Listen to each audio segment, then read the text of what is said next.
terus terang aja Mas. Yang penting yang saya ambil itu satu KTP, kedua emas-emasan seperti gelang, cincin, terus pokoknya yang melekat di tubuh mayatnya itu. Terus kedua uang. Jadi tiap hari itu kita bisa mengumpulin uang itu sekitar minimal itu 10 juta.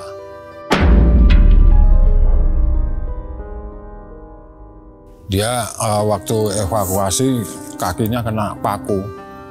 Nah, luka kan? Udah nggak boleh evakuasi.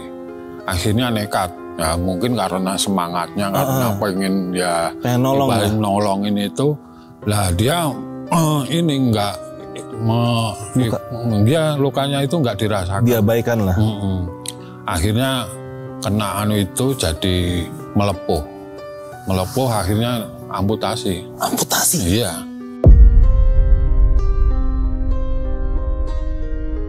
Kadang kita juga misalkan ini distribusi ke desa Janto, apalagi terus ada yang nyegat, nah, Mas tolong. Akhirnya kita berhenti, langsung sterek senjata, tolong Mas logistik diturunkan. Lah di situ. Oh tapi dia nggak menyakiti ya? Enggak menyakiti, cuman ya itu tadi mungkin karena keterpaksaan. Iya. Jadi kita ya juga udah sama senjata. Oh, sempet. Mas Ari sempet sampai ditodong senjata. Iya.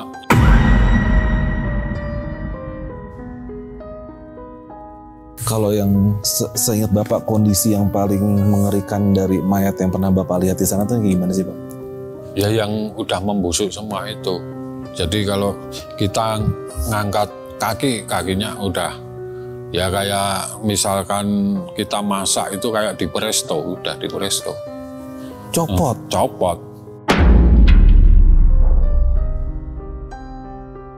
Dia entah jalan-jalan atau gimana, turun, langsung nyelonong, masuk, duduk di batu itu.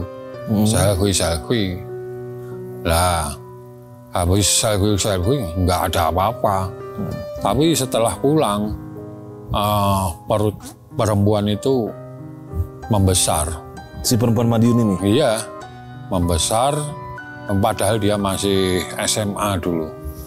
Lah, makanya orang tuanya curiga. Sangkain MBA. Ya, melakukan sama siapa gitu kan.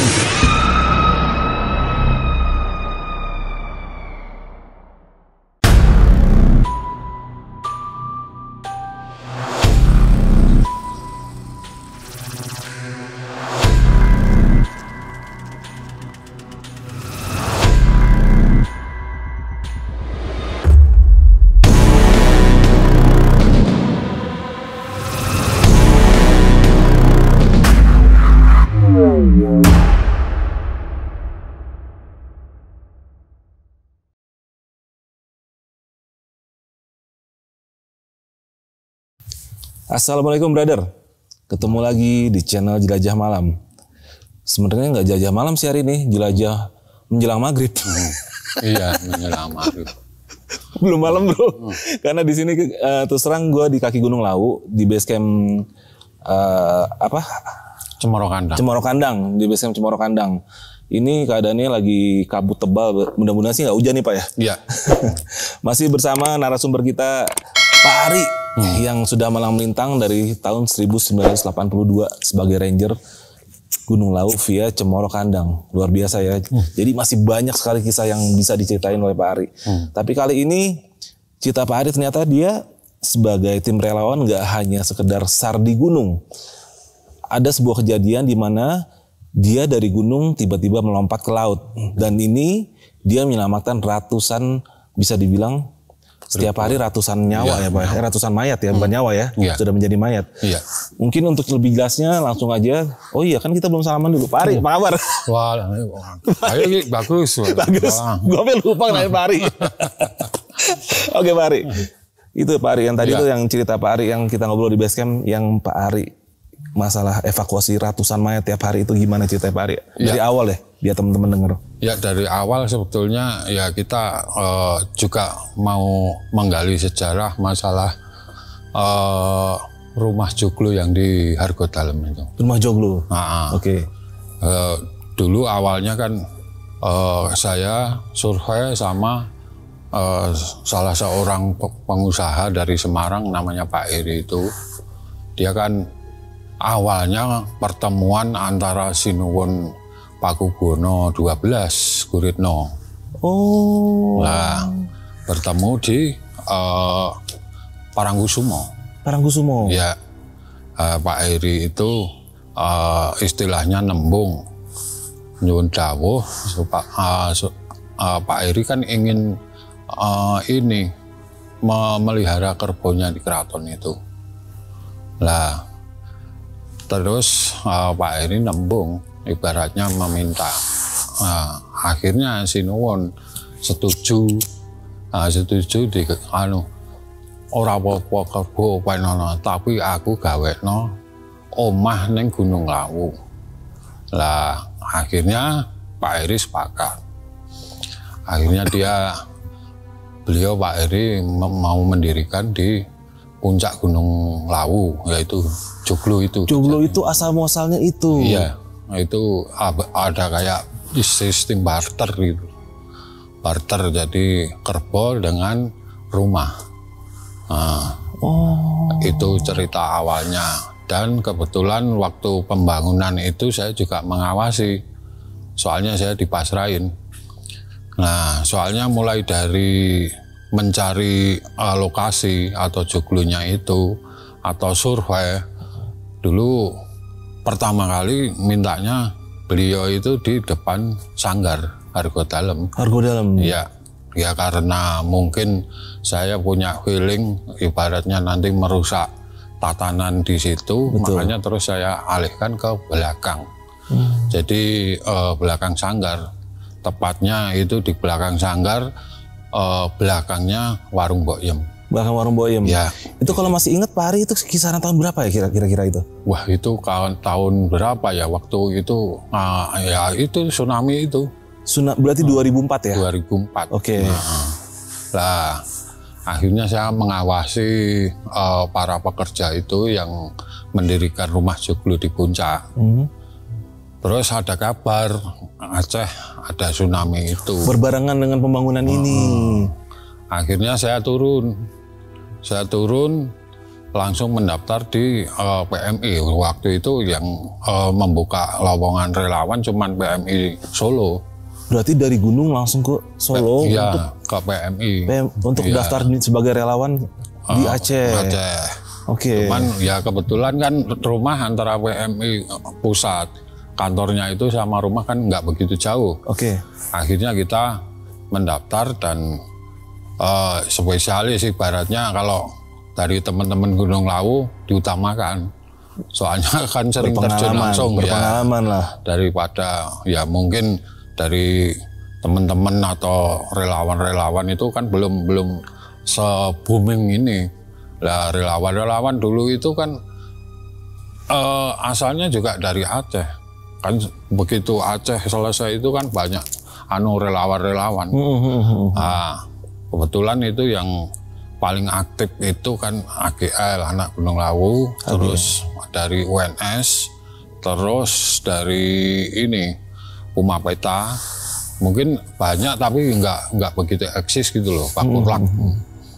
Nah akhirnya kita berangkat naik bis itu mau seminggu itu perjalanan. Kacanya naik bis? Iya. Nggak naik pesawat? Enggak. Naik bis. Kacanya naik bis. ALS itu masih sempat ya dokumentasinya. Lah dalam perjalanan juga banyak suka dukanya sih. Nah, kenapa tuh Pak? Ya masalah mungkin ya masalah makan. Nah, 1 minggu di nongkrong di atas kursi terus ya pegel ya tapi tetap semangat sama teman-teman. Itu kru sama satu bis itu sekitar ya 50-an orang langsung berangkat ke Aceh. Setelah di Aceh kita di markasnya itu di daerah mana itu di kota itu Banda Aceh. Okay. Jadi di situ kan ada bekas ini apa mobil itu loh, showroom. Showroom mobil. Nah, showroom mobil itu buat markas. Oh, buat BKO-nya. Nah, markas soalnya kan untuk pendataan, untuk apa-apa kan semua di situ. Jadi untuk masalah ini dapur umum juga di situ. Jadi kita markasnya itu di Banda, Kota Banda itu kebetulan di tengah-tengah kotanya. Oke.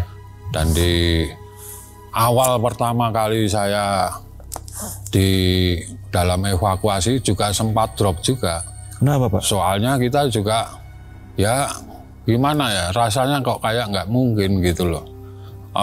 Itu kan mayat itu ribuan bahkan jutaan itu. Iya. Lah di situ saya sempat pertama kali asesmen, jadi pendataan. Yang kita evakuasi itu sebetulnya intinya yang punya KTP. KTP kan biasanya dikantongin, entah di jaket, entah di celana. Lah di situ intinya. Diutamakan yang ada KTP. KTP. Berarti kalau maaf nih, kalau ada 3 mayat, yang 2 nggak ada KTP, 1 KTP, yang ini dulu. Iya, soalnya kita sampai bisa milih mayat ya. Kita kan juga nggak tahu, ibaratnya ini siapa kan juga nggak tahu. Wong kita itu dari Solo, terus masa kenal, apalagi kan mayatnya udah rusak. Makanya kita dasarnya itu KTP. KTP-nya merah putih. Dan di situ waktu itu GAM masih aktif. Masih aktif, masih konflik lah. Masih konflik. Nah, makanya kalau kita evakuasi itu yang kita utamakan KTP dulu. Soalnya untuk pendataan. Nah, di situ saya asesmennya di situ. Soalnya misalkan namanya ini, alamatnya ini, itu kita data semua. Nanti setelah pulang ke markas, di situ kita tempelin papan pengumuman atau itu data-data orang yang meninggal itu. Nah, di situ kita keluarganya kan jadi tahu. Jadi tiap hari itu di markas itu banyak orang-orang lokal situ yang mau cari informasi masalah mendata keberadaan keluarganya ya. Keluarganya. Oke. Jadi kalau udah ada nama alamat itu, jadi keluarganya bisa mendeteksi, oh ini keluarga saya gitu. Cuman ya itu tadi, setelah evakuasi itu banyak yang ngedrop juga. Bukan cuman relawan, dokter-dokter banyak yang stres juga. Sampai stres? Sampai itu ada itu dokter dari Jakarta perempuan itu sampai kayak stres, bingung, lari-lari. Saya nggak mau ditembak, saya nggak. Lah di situ sampai segitunya. Soalnya ya itu tadi, ibaratnya kayak uang mayat itu di mana-mana ada. Sampai di jalan, sampai di dimanapun semua ada itu. Dan itu bau busuk semua. Bau busuk semua. Apalagi udah 1 minggu dalam keadaan kayak Aceh, kalau di anu itu kan kota, jadi cepet banget membusuknya.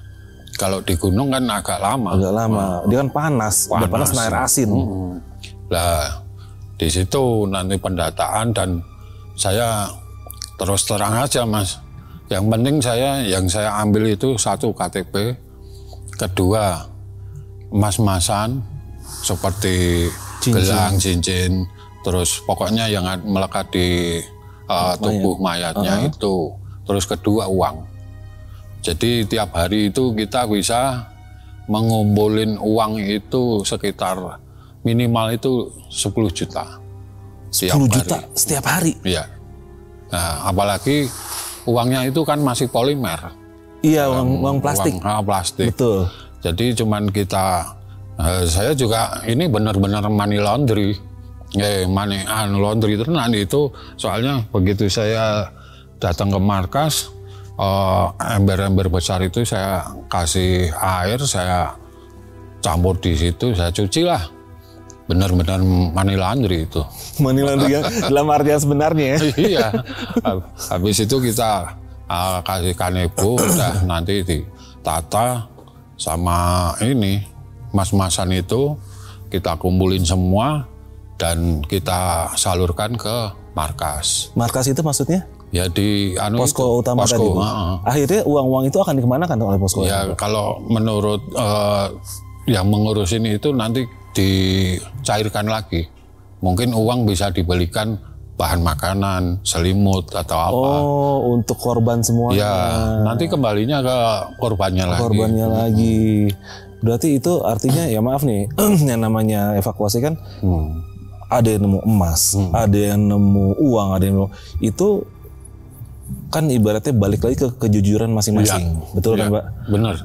Di saat itu artinya ada kayak Pak Ari nih, oke dibalik ke posko, tapi mungkin juga ada yang ya maaf mungkin ditilep. Nah yang ditilep ini mereka tuh ada nggak sih Pak efeknya ke mereka itu saat itu di sana gitu? Ya ada, itu dulu itu memang ya orang kalau ibaratnya namanya relawan ya kalau bisa ya benar-benar pure lah ibaratnya ya nggak ada niat lain. Materi. Makanya dulu ada juga itu relawan yang ngambil kayak gitu terus dipakai. Mungkin dia karena ini bagus atau barangnya bagus dipakai. Jangka 3 hari tangannya itu melepuh, nggak bisa dicopot. Nggak bisa dicopot, jadi kayak membengkak gitu loh. Nah, kejadian-kejadian itu sering membengkak terus ya sulit untuk mengeluarkannya. Nah, akhirnya ya harus ada yang ahlinya lagi gitu loh. Dan kalau evakuasi diutamakan benar-benar sehat. Soalnya misalkan kita terjun ke lapangan, ke lokasi itu, kalau kita luka sedikit pun udah nggak boleh. Fatal itu nanti. Nggak boleh evakuasi. Soalnya apa? Itu kan udah minyaknya manusia itu paling bahaya itu. Gitu Pak ya? Soalnya dengar-dengar ada temen juga mungkin dari temen dari Bali itu. Dia waktu evakuasi kakinya kena paku. Nah, luka kan? Udah nggak boleh evakuasi. Akhirnya nekat, ya mungkin karena semangatnya karena pengen nolongin itu, lah dia ini nggak dia lukanya itu nggak dirasakan. Diabaikan lah. Akhirnya kena itu jadi melepuh akhirnya amputasi. Iya, soalnya kalau nggak diamputasi nanti bisa menjalar ke jantung. Ya di situ loh. Makanya waktu di Aceh itu ya pengalaman suka duka banyak sekali. Apalagi waktu itu kami itu masih berkeliaran. Sempat mereka ada gangguan kerelawan nggak Pak itu? Kalau gangguan sih enggak.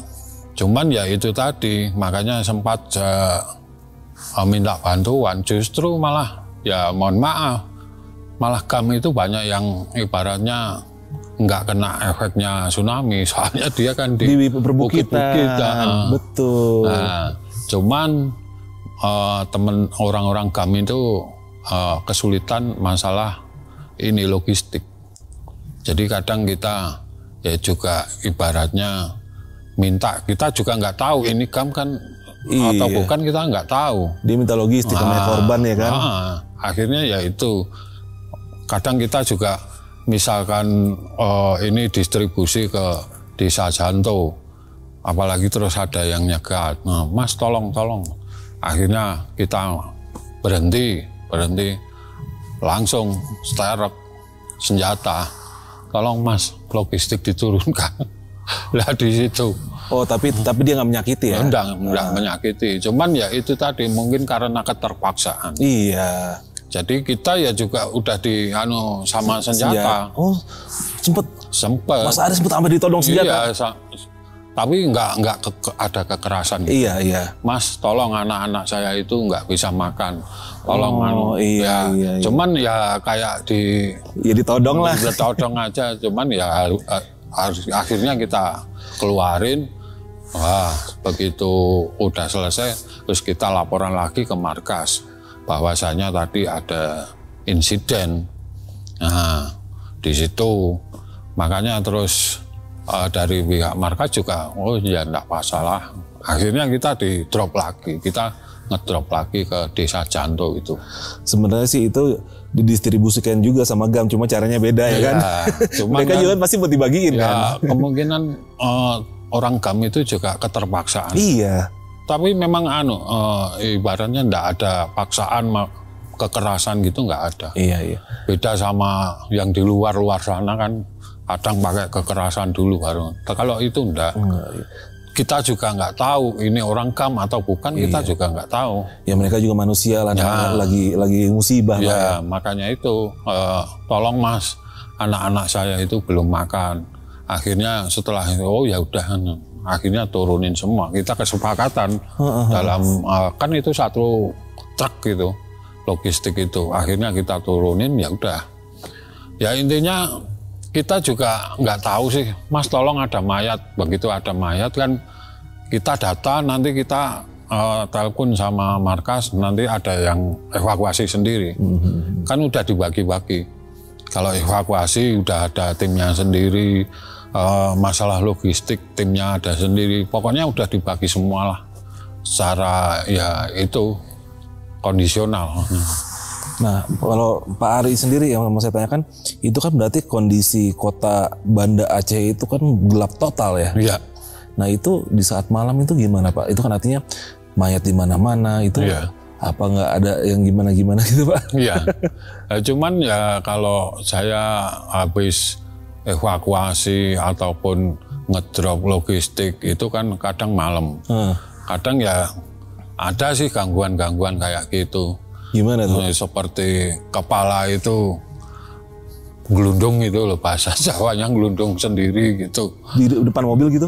Ya kita jalan gitu, kadang jalan. tahu-tahu di depan kita gitu. Ya banyak kejadian mistis. Ya seperti kemarin saya ngomong itu, dimanapun tempat pasti ada.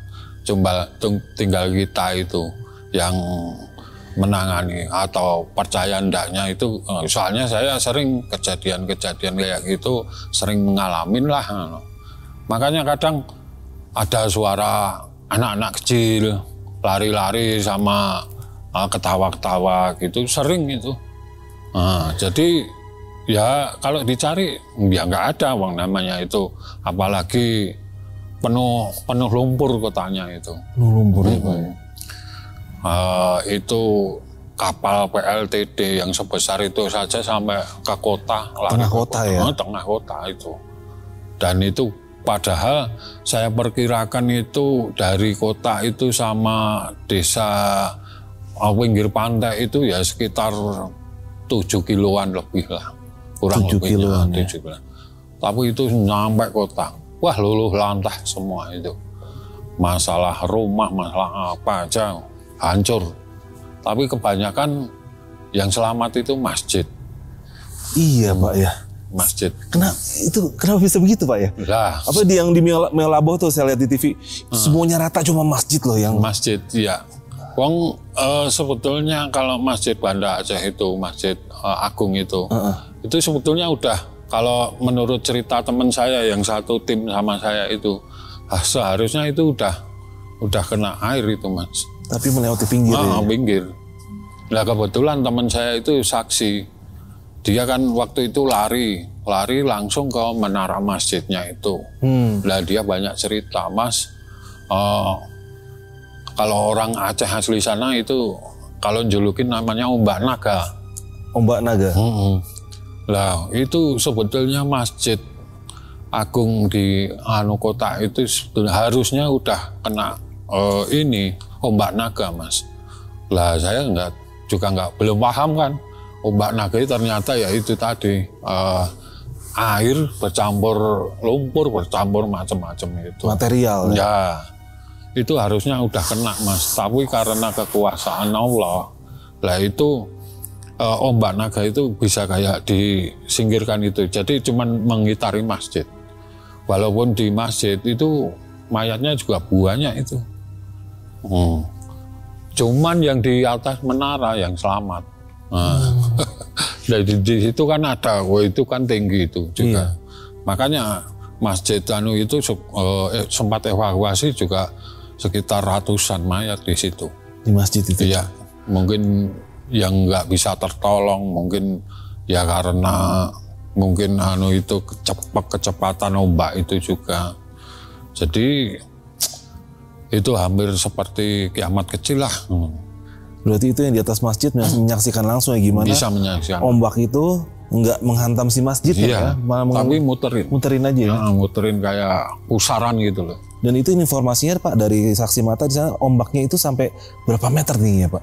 Wah, kalau ombaknya itu kalau dimeterin informasinya saya nggak begitu paham. Soalnya itu sampai ke tengah kota, sampai kadang ke pinggiran. Yang jelas 5 meter malah lebih ya? Ya lebih lah. Makanya itu dari kota sampai ke pinggiran pantai itu kalau saya perkirakan sekitar 7, kurang lebih 7 kilo. 7 kilo? Iya, dari kota itu. Makanya saya juga menyaksikan sendiri itu masjid di pinggir pantai persis itu. Nama desanya lupa saya, kalau nginget lupa. Di situ masih utuh. Makanya saya heran, ini masjid baru dibangun. Udah mas, ini dulu udah nggak kelihatan, tapi masih utuh, masih rapi, catnya aja masih bersih gitu loh. Lah saya herannya juga di situ. Itulah. Padahal itu di pinggir pantai persis. Wong itu masjidnya itu kayak di atas laut di situ. Tapi enggak apa-apa, enggak ngefek di situ. Itulah bukti ya kekuasaan Allah ya. Ya itu. Luar biasa. Ya memang saya bisa cerita soalnya saksinya sendiri ngomong sama saya. Ulin namanya itu, teman saya yang dari Aceh itu asli. Namanya Ulin yang selamat. Kalau yang seingat Bapak kondisi yang paling mengerikan dari mayat yang pernah Bapak lihat di sana tuh gimana sih Pak? Ya yang udah membusuk semua itu. Jadi kalau kita ngangkat kakinya udah ya kayak misalkan kita masak itu kayak di presto, udah di presto. Copot. Apalagi banyak mayat-mayat yang udah tertimpa bangunan kan harus pakai alat berat itu. Ya kalau manual nggak bisa, segini itu cor-corannya itu. Makanya kita kesulitannya di situ. Dan sebetulnya Aceh itu masih banyak itu jenazah-jenazah yang mungkin di pantai itu. Ketimbun lumpur pasir ya? Ya, itu kan kadang begitu tsunami kan ombak kembali lagi ke pantai. Apalagi waktu kita belanja itu ada ibaratnya ikan itu dibelah, ada tangan, ada itu. Ada jari. Tangan utuh itu. Makanya ikan-ikan besar itu kadang kita kan rolling habis evakuasi nanti ke logistik, habis logistik nanti masuk dapur umum, kita rolling terus. Jadi nggak cuman evakuasi terus, enggak. Jadi tim kita itu dari Solo itu seminggu sekali lah rolling itu.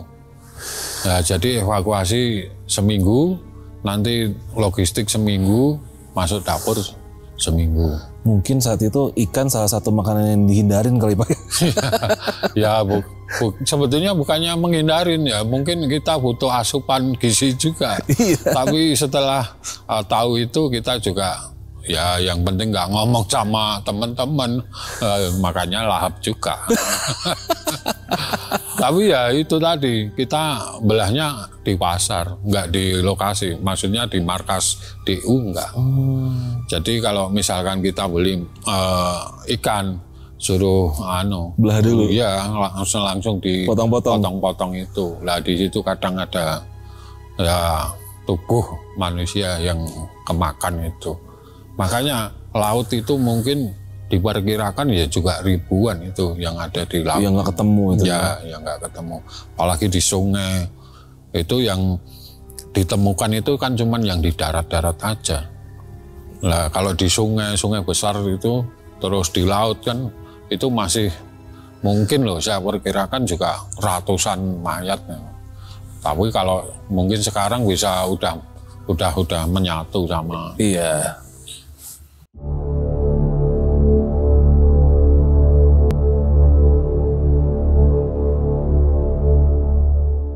Berarti setelah Pak Ari menyelesaikan misi SAR di Aceh itu, Pak Ari tetap balik lagi ke sini ya? Balik lagi ke sini.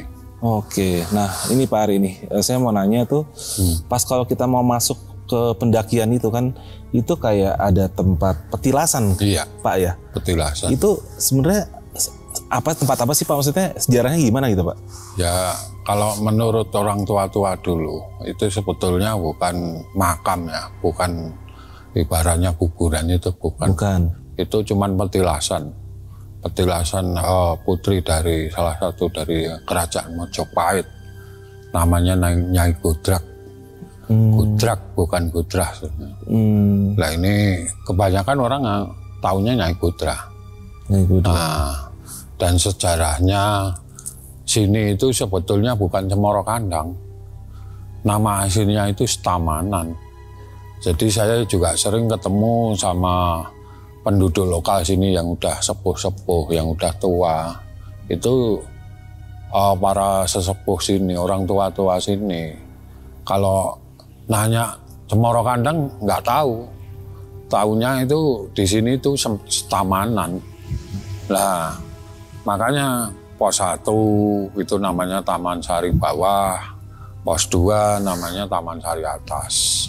Makanya di sini itu sebetulnya namanya Stamanan. Sebetulnya yang asli Cemoro Kandang itu malah di bawah itu. Lah, untuk sejarahnya batu itu sebetulnya juga ini tugu peringatan. Ibaratnya kalau kita mau mendaki, diusahakan berdoa dulu. Nah di situ ibaratnya uluk salam, kula nuwun, assalamualaikum. Ya seperti kita masuk ke rumah orang lah, biar dalam perjalanan juga lancar, juga dikasih seger kewarasan kesehatan sampai kembali pulang lagi. Pernah Pak ada yang di situ, ya maaf ya misalnya yang model-model Slonong Boy gitu, itu gimana Pak? Pernah ada kejadian? Ya kalau masalah kejadian itu pernah sih, kebetulan itu yang saya sendiri ibaratnya yang ini menangani lah. Dulu ada perempuan itu dari Madiun. Dia entah jalan-jalan atau gimana turun langsung nyelonong masuk duduk di batu itu. Selfie. Lah habis selfie nggak ada apa-apa. Tapi setelah pulang perut perempuan itu membesar. Si perempuan Madiun ini? Iya, membesar padahal dia masih SMA dulu. Lah makanya orang tuanya curiga. Sangkain MBA. Ya, melakukan sama siapa gitu kan ditanyain. Tapi si perempuan ini nggak ibaratnya ya terus terang bahwasanya nggak melakukan. Ya. Akhirnya setelah itu kan orang tuanya bingung. Carilah paranormal. Dari paranormal itu tahu. Itu punya kesalahan di Gunung Lawu, gini, ya mungkin paranormalnya sana. Cuman waktu itu datang ke sini, dia sama si pelaku ini, perempuannya itu sama keluarganya minta maaf di sini. Sambil membawa ya rampai seperti bunga, seperti ya, untuk wujud-wujud permintaan maafan itu. Akhirnya setelah minta maaf dan ibaratnya ngecol gitu ayam itu loh. Lah ayam hitam itu dilepas di sini. Setelah kejadian waktu itu masih besar perutnya, dibawa ke sini itu. Setelah udah minta maaf dan ubah rambainya udah semua, turun. Akhirnya beberapa hari udah pulih lagi, kempes lagi. Nah disitulah makanya kalau teman-teman pendaki mapala siapapun kalau bisa naik pendakian ke sini, Gunung Lawu sini via Cemoro Kandang diusahakan ya itu tadi berdoa dulu sebelum melakukan pendakian. Itu saran saya. Soalnya ya dimanapun tempat itu pasti ada kearifan lokal masing-masing. Ya adat istiadat itu harus dihargai. Dimanapun tempat, nggak di Jawa, nggak di Sumatera, mana aja harus dijaga. Oke. Lah itu kejadiannya waktu itu yang benar-benar saya tanganin sendiri. Soalnya dalam jangka entah mungkin 2 bulan itu, perempuan itu kesini lagi, kayak udah panggilan sini, kayak orang nyampe sini langsung lemes, kayak kemasukan gitu loh. Lah akhirnya saya bawa ke dalam musola. Setelah dalam musola kita rawat, kita pokoknya sebisa saya lah. Udah sadar. Habis sadar terus saya suruh ngambil bunga melati, saya suruh menancapkan di telinganya. Dan ini ngambil air di kamar mandi itu suruh bawa turun nanti dibuat mandi di rumah. Dan sampai sekarang mungkin udah pulih ya mungkin udah lancar lah, semua lancar. Salah satu kisahnya tuh Pak ya. Makanya ini untuk peringatan teman-teman yang mendaki lah, dimanapun tempat, baik di Pulau Jawa, Sumatera, pasti ada itu, adat istiadatnya itu pasti ada. Apalagi Lawu, via Cetho, via Kandang, via Sewu, itu pasti. Makanya sebisa mungkin tetap harus berdoa dulu. Ulo salam. Nah Pak, nih sebelum kita tutup nih Pak, saya mau nanya. Dulu tuh sebelum saya mau naik Lawu selalu ada yang baik itu di media sosial atau di artikel-artikel kalau Lawu itu ada pantangan masalah nggak boleh pakai baju hijau karena itu menyerupai Ratu Pantai Selatan lah atau apa. Itu kalau menurut Bapak tuh secara ininya gimana Pak? Ya memang kalau di sini memang peraturannya udah tertulis itu masalah warna hijau dalam mungkin kerajaan-kerajaan dulu, soalnya hijau itu kan mungkin kelangenan atau kesukaan para raja-raja. Identik dengan baju kebesaran mereka ya? Kebesaran mereka. Oke. Dan di Arab pun kalau hijau kan itu udah ibaratnya biasa. Tapi kalau hitam itu kan menandakan perang itu. Oh gitu? Iya. Makanya kalau di Gunung Lawu sini memang pantangannya itu pakai hijau. Satu, itu kelangenan atau kesukaan raja-raja zaman dahulu, senangnya pakai hijau. Yang kedua, dalam hal ini evakuasi, misalkan hijau itu kan melacaknya sulit. Samar, soalnya sama dengan daun di situ. Makanya hijau itu diusahakan jangan dipakai di gunung. Apalagi di gunung, di laut aja, pantai selatan itu kan kesukaannya juga hijau itu. Betul. Nah, mitosnya di situ. Berarti antara mitos dan logika, kalau mitosnya kan adalah baju besaran para raja. Kalau secara logikanya, kalau dia tersesat, kita carinya susah. Iya. Begitu aja sih Pak sebenarnya. Iya sebetulnya itu, cuman ya tinggal nganu kepada kita lagi. Iya, menyikapinya gimana. Soalnya ya itu kan udah termasuk tradisi. Betul. Ya seperti kemarin yang saya omongkan kemarin, di mana bumi dipijak, di situ langit dijunjung. Betul. Soalnya kearifan lokal itu sekarang udah kayak disepelekan. Iya. Apalagi masalah bakar hiu, bakar dupa itu kan sebetulnya wangi-wangian. Apalagi di Arab sana aja kan pakai wangi-wangian itu. Nabi aja suka wangi-wangian ya? Iya, soalnya malaikat itu senang wangi-wangian. Ya cuman lain lah kalau di Arab sana pakai kayu gaharu. Iya. Di sini pakai dupa, kemenyan. Nah, soalnya zaman dulu nggak ada dupa, adanya kemenyan. Masalahnya yaitu tadi mbah-mbah dulu itu kan ngambilnya cuma dari ini pohon-pohon, getahnya ya, jadi untuk wangi-wangian. Ya mungkin ada sih orang yang nggak percaya, wah manggil setan, ya setannya yang ngomong itu tadi. Nah, wong itu ibaratnya zaman dulu itu kan kearifan lokal. Setannya ngomong itu tadi. Nah, Pak, satu lagi nih Pak, maaf nih. Ini dulu tuh saya sebelum naik laut pertama kali ada mitos kalau kita tersesat di sini akan dituntun oleh jala kelabu ya, gitu. Nah, saat saya naik itu nggak sekali dua kali Pak di laut saya kejadian bener. Saya tuh bener-bener bukannya diikutin, tapi jalak itu di depan saya. Di depan. Tadi lompat-lompat. Iya. Kalau saya berhenti dia nengok. Biasanya gitu. Itu kenapa begitu Pak? Dan itu saya alamin cuma di Gunung Lawu loh Pak. Soalnya ya itu kan mitosnya ini dari. Balik ke mitos lagi, waktu itu gimana Pak? Prajuritnya yang Prabu Brawijaya. Nah, ibaratnya dia ya kayak ya mohon maaf mungkin kayak udah kesabda itu memang jadi penghuni Gunung Lawu. Jadi misalkan ada pendaki yang tersesat atau pendaki yang mungkin bingung jalannya kan kadang ada cabang itu. Lah kalau kita ngikutin ini Jalak Lawu itu dia pasti diantar. Nah itu bener loh Pak. Iya.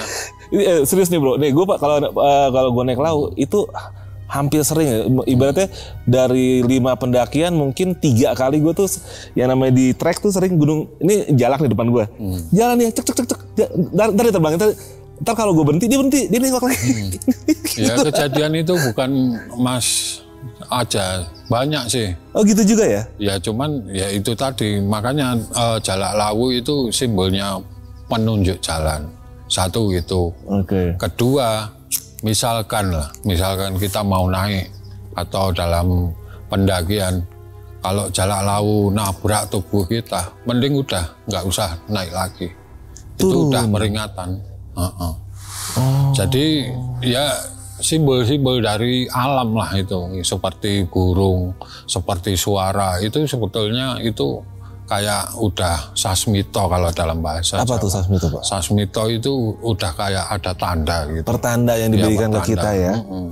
Makanya sering sekali, mungkin bukan Mas Anu aja, banyaklah orang-orang pendaki-pendaki yang mengalami kayak gitu. Pasti dia nunjukin jalan dengan kayak meloncat-loncat gitu. Apalagi kita waktu mau milih mungkin jalur yang bercabang, itu antara kiri atau kanan. Lah mending kita ngikutin si jalaknya itu. Nah kalau itu gue percaya bro, gue percaya itu bener. Dan yang paling masalahnya yaitu tadi banyak kejadian-kejadian entah sakit entah meninggal itu kan kadang nggak menghiraukan kode-kode alam atau sasmito tadi. Ya di situ. Harusnya kalau ini peringatan ibaratnya kalau kita dalam perjalanan pendakian ada salah satu Jalak Lawu nabrak tubuh kita, udah mending diam berdoa. Kalau misalkan masih niat berdoa dulu, tapi kalau udah ya mending turun. Harusnya gitu. Tapi kan zaman sekarang mana gue pikirin gitu sebetulnya. Ini luar biasa nih ya, petua-petua bijak nih dari Mas Ari nih tentang apa yang boleh dan apa yang tidak boleh di Gunung Lawu. Dan ini mudah-mudahan bisa jadi pegangan kita juga para pendaki untuk lebih mawas diri ya. Untuk di sini nggak sembarangan, nggak mencepelekan dan menghormati kearifan lokal. Soalnya ya saya juga pernah kejadian paling aneh Mas, waktu saya nganter temen dari Jakarta itu. Jadi waktu saya nganter temen dari Jakarta ke puncak Argodalem, terus perjalanan turun itu sekitar pertengahan antara pos 4 Cokrosuryo sama pos 3 Pengge. Itu anehnya saya ditemuin orang tua Mas. Itu asli wujud. Ya mohon maaf, potongannya kayak gundul gitu. Lah waktu itu saya di Argodalem pamit kan sama Mbok Yem. Lah Mbok Yem kan karena saya udah kenal lama, Mbok Yem ngasih, "Nyoh Mas iki engko digawa nggo sangu midun buat aku nanti perjalanan turun." Akhirnya saya bawa. Di situ saya pertengahan itu ketemu orang tua. Dan anehnya apa? Dalam keadaan gerimis hujan, tapi itu matahari bersinar, tapi gerimis itu bener wong jalan masih licin. Lah teman saya jaraknya saya tinggalkan, saya duluan, saya tinggal paling sekitar 100 atau 50 meter, kan nggak begitu jauh. Soalnya saya juga ibaratnya tahulah nanti misalkan saya takutnya kan temen ini tersesat, makanya saya ngambil jarak nggak begitu jauh. Lah ketemu orang tua itu, dia waktu itu siang-siang dalam keadaan gerimis itu jemur jarik. Itu ada 3 jariknya. Lah saya langsung duduk, saya tanyain, "Pak, Bapak mau naik ke puncak?" "Iya." Tapi nggak pakai bahasa suara nggak, cuman kode aja. "Bapak mau naik, cuman manduk-manduk gini." Lah akhirnya saya punya yang dia bawa bekal dari Boyem itu, saya tanyain, "Pak, sampun dahar, udah makan?" Gede-gede gini. Akhirnya bekal itu saya ambil, saya kasihkan, "Pak, ini nanti buat aku kalau naik, misalkan nanti lapar, monggo didahar, silakan dimakan, mandok-mandok." Cuman nggak ada kata-kata apa, cuman kode aja. Lah akhirnya saya duduk-duduk sambil ngamatin bapak itu sambil ngerokok. Saya tawarin lagi, "Pak, ses rokok." Dia geleng-geleng. Oh ya dah. Habis itu saya setengah batang habis, saya pamit sama bapak itu. "Nah, Pak, kula tak mandap riyen, saya tak turun dulu." Akhirnya ya ini cuman ya manduk-manduk gini. Akhirnya saya turun 10 langkah. Baru 10 langkah saya turun, saya kayak nggak sadar, terus kayak dibangunkan gitu loh. Kayak kesirep ya? Ya, kayak kesirep itu. Bapak tadi siapa? Akhirnya terus saya tunggu. Saya teriak sama teman, "Dak, udah di mana?" "Di atas, Mas." Lah akhirnya saya tanya, "Dak, tadi ketemu orang tua sama di tikungan tadi?" "Enggak itu Mas, teman Jakarta." Saya tanyain, "Mas jangan nakut-nakutin." "Enggak." "Ya udah kalau enggak ketemu." Akhirnya memang saya sengaja itu teman biar enggak ketakutan, saya turun. Ya udah ayo turun. Lah begitu sampai di pos saya cerita. Nah setelah itu saya penasaran, saya telusurin sama penduduk lokal sini, orang tua saya tanyain. Lah saya malah digoblok-goblokin. Kenapa? Soalnya itu, "Goblok kamu, kok nggak minta jariknya?" Itu loh. Lah padahal jariknya itu udah digelar ibaratnya, kan 3 itu. Nah, namanya saya belum paham kayak gitu-gitu ya. Makanya orang tua-tua sini kalau goblok-goblokin, "Bodoh kamu." Nah, itu sebetulnya bagus buat ya nggak tahu lah, mungkin itu ada spiritualnya. Iya. Disitulah akhirnya teman saya yang dari Jakarta itu ya sudah saya cerita. "Tadi saya ketemu gini-gini orang tua ini, saya sempat ngobrol." "Yang benar Mas." Nggak percaya. Makanya teman dari Jakarta itu sering sini juga, masih inget itu kejadian-kejadian itu di situ, Mas. Makanya seperti kayak kembali lagi ke mitos ya, seperti ini masalah kain hijau itu, ya intinya itu, misalkan ya kita berdoa jangan sampai terjadi. Misalkan kita tersesat atau kita di mana dalam keadaan mungkin ada sedikit insiden, kita kan nyarinya susah. Soalnya misalkan kita pakai drone, itu juga susah. Kan sama samar itu. Sama rumput atau sama daun kan sama, hampir sama warnanya. Itu sebetulnya. Dan ya itu tadi, menurut sejarah memang hijau itu kelangenan atau keistimewaan para raja-raja dahulu. Oke. Gitu. Lengkap dan nih, mulai dari yang nyata sampai yang mitos kita kita udah denger dari Mas Ari. Oke Mas Ari, mungkin untuk episode ini kita tutup dulu ya, karena ini juga udah mau maghrib, kita sholat maghrib dulu. Ya. Oke, gua Arfi dari Jajah Malam. Buat kalian yang pengen bercerita seperti Mas Ari atau ada ranger-ranger gunung lain yang tertarik juga mau kita datengin, ya bisa hubungin nomor WhatsApp yang di sini. Tinggal voice note aja cerita seperti apa. Nanti kalau memang kalian nggak bisa datang, kita yang mendatangi kalian. Oke Mas Ari, makasih banget untuk waktunya nih ya. Sama-sama Mas. Terima kasih. Assalamualaikum, sampai ketemu lagi. Warahmatullahi wabarakatuh.